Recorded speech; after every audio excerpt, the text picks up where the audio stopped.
What is going on YouTube? But Great Blades here, and today I'm going to be doing a review of the Kizer Militaw in the Shiny DLC with the purple fat carbon inlay on here. Let's start with some quick measurements.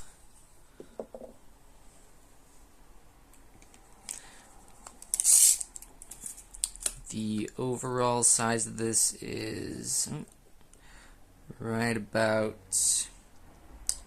8 inches here, maybe just a little under 7.9 or so. The blade, we're looking at a call it 3.5 inch blade with about a 3.3 inch cutting edge. Do a quick check of the blade stock thickness here. Blade stock thickness right about 110 thousandths here. Do a measurement of the weight here real quick.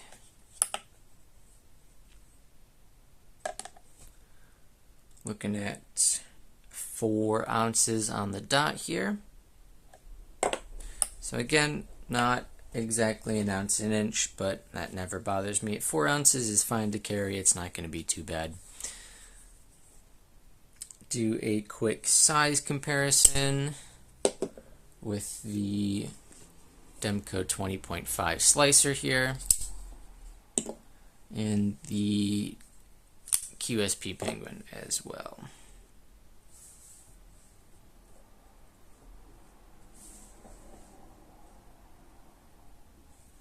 So this is going to be, let me move them down just a little bit so you can see better.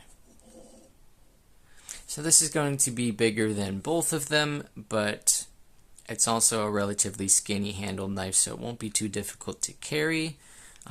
It'll be just fine in your pocket. We'll do a carry profile comparison here. So compared to the Demco 20.5, they're honestly pretty similar. Maybe the Demco is ever so slightly thicker, but it's not a big difference.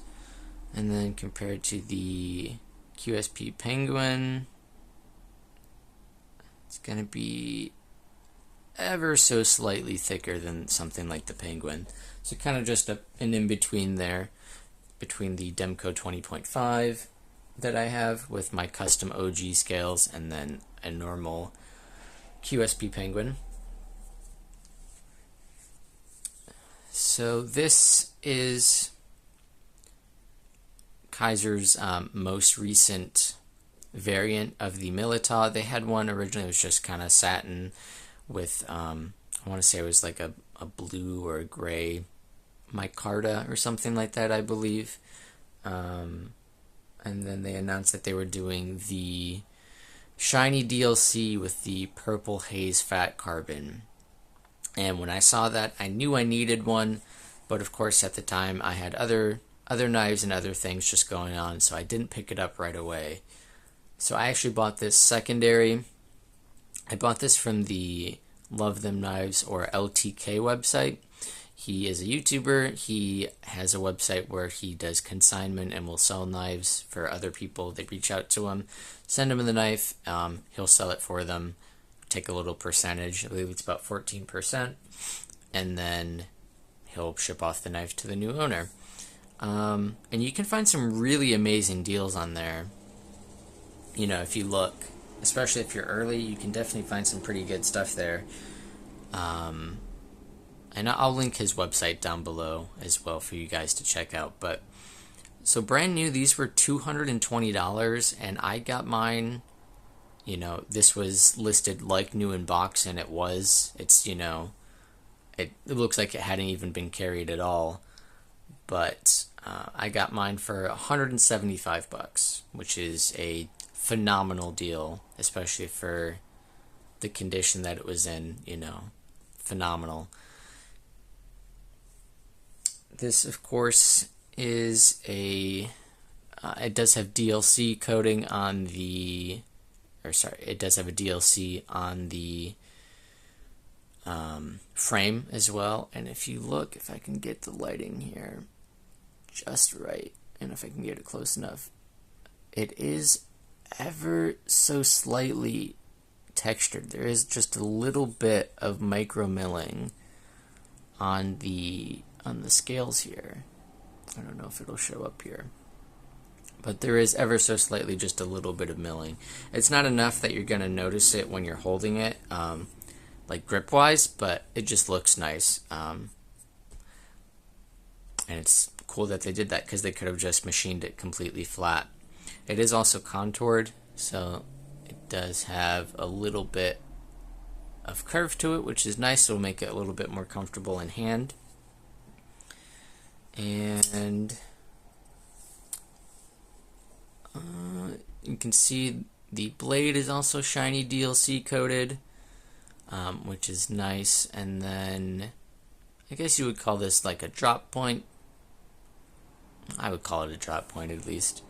It's got a thumb hole opening, so you can use that. It doesn't have a flipper. It does have a top flipper or a front flipper here though, so you have those two means of deployment, and both of them work very well. The reverse flick, of course, phenomenal. You can do the front flip here, or sorry, the forward flick, and then you can front flip it. I'll try. I'm not the best at front flipping, but this one's not too bad actually, if I recall, if I can get it. Yeah, so you can also do that, and the action on this is phenomenal. I mean, it is a finger guillotine just about. It does have perfect centering here, if you can kind of see that. Yeah, this thing is phenomenal. It's S35 for the blade steel, which is a plenty fine blade steel, and Kizer does a good job heat treating, so that's not an issue. This one is, if I can pick it up on the blade there, where is it?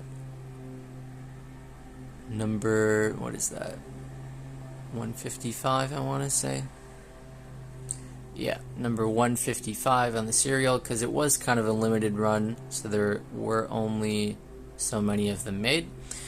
But they do have another variant, Shiny DLC, and I think it was Gold Dark Matter Carbon or something similar.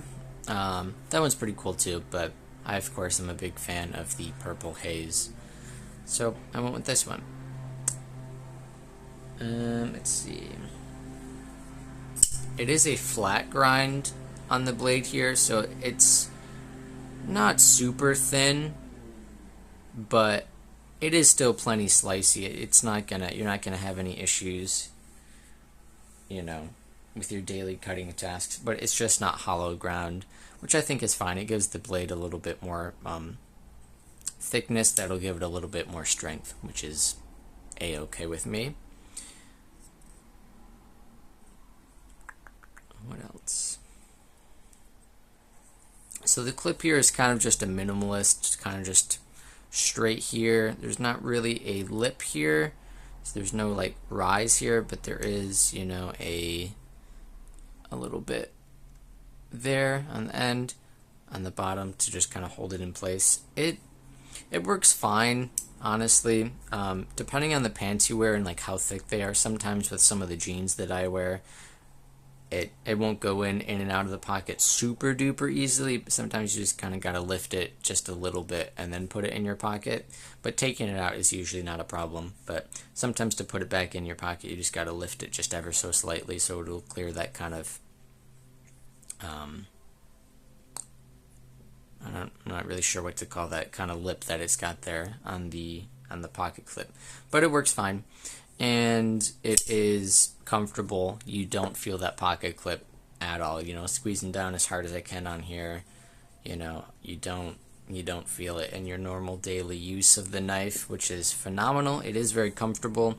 It does have, you know, a pretty specific spot for your index finger to go here, and then, you know, it's just a straight section down on the rest of the handle, so your hands just kind of feel that. But it is comfortable, it is contoured, so it's not going to be sharp on your fingers or anything like that. You can technically choke up just a little bit onto the top portion of up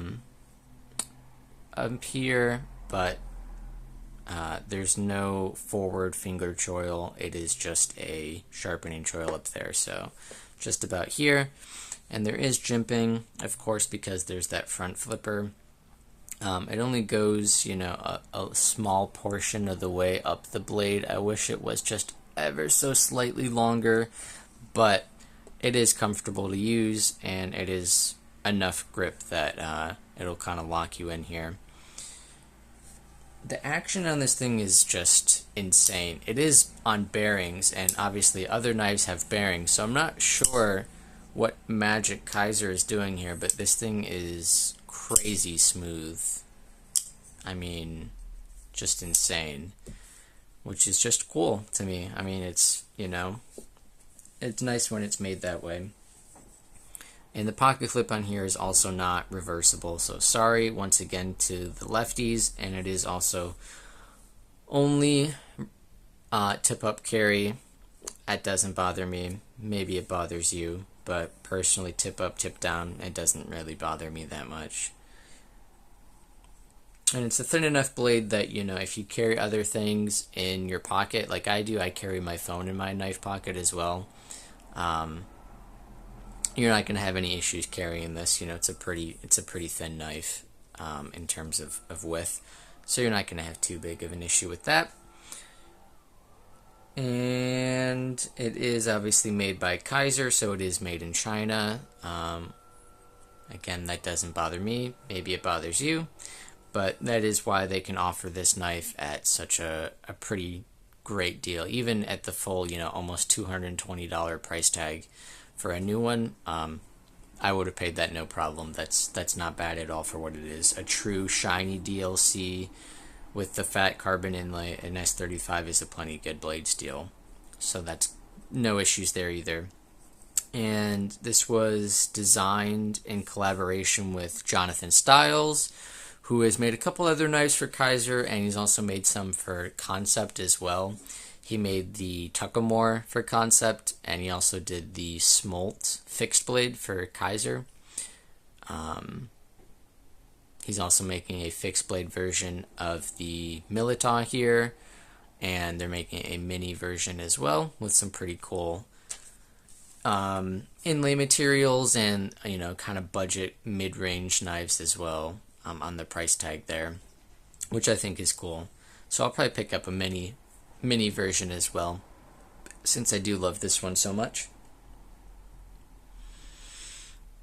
Yeah, do yourself a favor, guys, and pick up, even if you can't find the DLC one, pick up just a regular kind of basic one that they have. These things are phenomenal. If they're all put together as well as this one is, which I'm sure they are because Kizer does a great job at stuff like that, you definitely need to pick one up. This is probably my favorite knife of the year, and probably one of my favorite knives that I own, in my personal collection here. So do yourself a favor, pick one up, or just see if you can try one out. If there's a dealer near you that has one, see if they'll let you handle it at least, because it is phenomenal. I would say it's one of Kizer's best knives that they've made. The design is nice, it's kind of sleek, it's thin, so it's not hard to carry, but it's got, great cutting edge there, for your daily tasks. Just kind of a normal drop point blade here, but it is amazing, and especially for the price. If you can get it brand new, definitely don't hesitate to do that, but if you can find it on a secondary for a little bit cheaper, as long as it's not used or abused, and you trust the person that you're buying the knife from, yeah, definitely pick one up regardless. I think that's going to be it though, guys. If you enjoyed, leave a like, subscribe. I'll be doing more videos once a week, and let me know in the comments what you guys think about this knife, because I really do love this knife. But let me know what you guys think. Do you have a Militaw? Do you want a Militaw? Do you think this thing is the most ugly, horrendous knife you've ever seen? You know, let me know. I'd love to talk to you guys about that. But this is probably one of my favorite knives ever. Alright, I'll see you guys next time. Take care. Bye.